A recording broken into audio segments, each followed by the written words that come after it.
Hai, selamat datang di Emelda Siburian Channel. Hari ini kita akan belajar tentang perkembangbiakan hewan.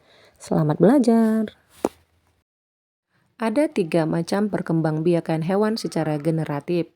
Ovipar, bertelur; vivipar, melahirkan; ovovivipar, bertelur sekaligus melahirkan. Berikut adalah ciri-ciri hewan ovipar.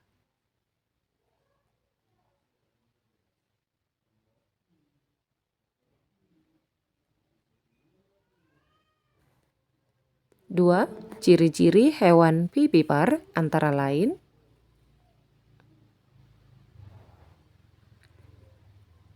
sedangkan hewan ovovivipar memiliki ciri-ciri sebagai berikut.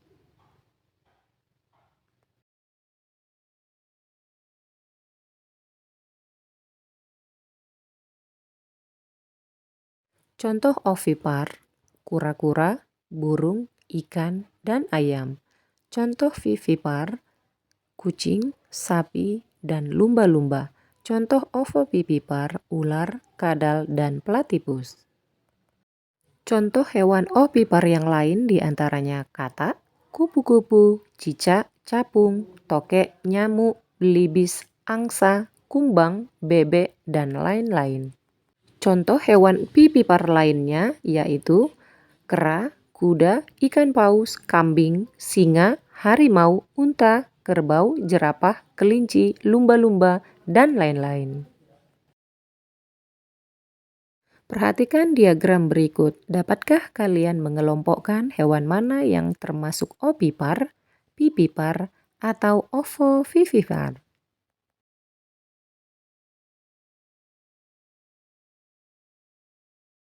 Manfaat perkembangbiakan hewan secara ovipar antara lain: 1.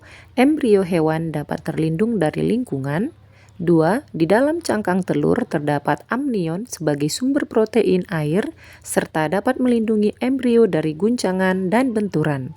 3. Di dalam cangkang telur dilengkapi dengan kuning telur sebagai cadangan makanan bagi embrio. 4. Telur dapat ditempatkan di sarang yang telah dibangun oleh induk sehingga diharapkan terlindung dari predator.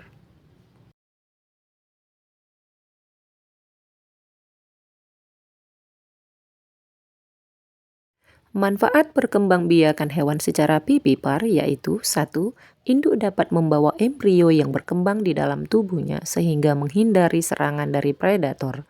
2. Kebutuhan makanan saat embrio berkembang dapat terjamin oleh induknya. Perkembangbiakan hewan secara vegetatif yaitu perkembangbiakan hewan tidak melalui peristiwa perkawinan. Biasanya terjadi pada hewan tingkat rendah yang tidak memiliki tubuh dengan struktur yang tidak sempurna. Ada 3 cara untuk berkembang biak, yaitu tunas, fragmentasi, dan membelah diri. Perkembangbiakan hewan dengan cara tunas.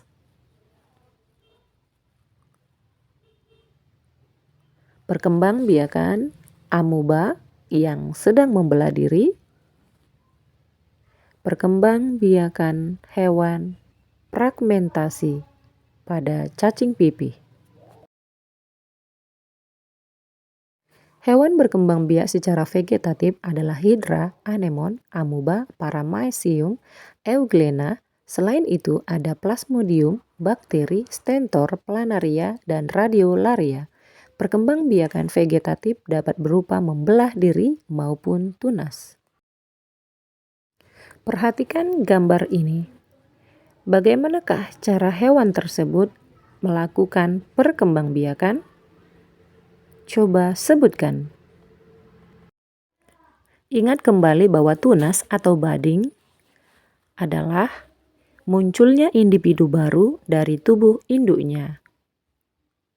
Contohnya adalah porifera, hidra, dan spons.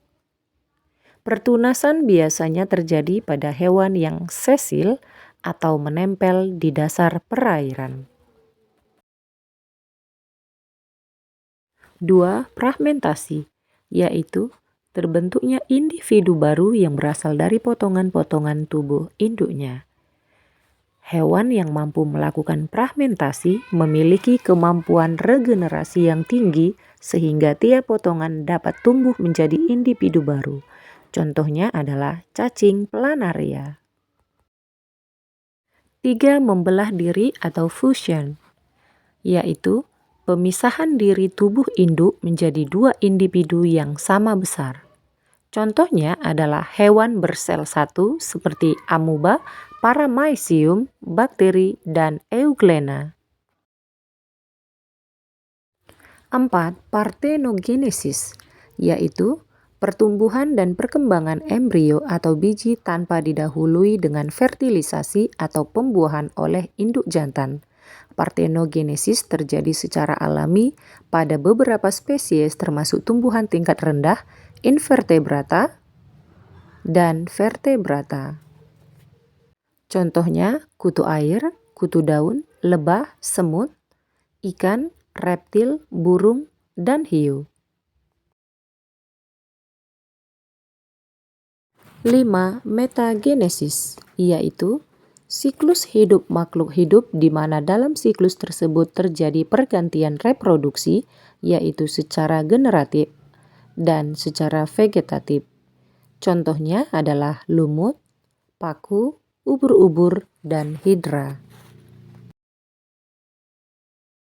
Demikian pembelajaran kita hari ini. Sampai jumpa di pembelajaran berikutnya. Bye-bye.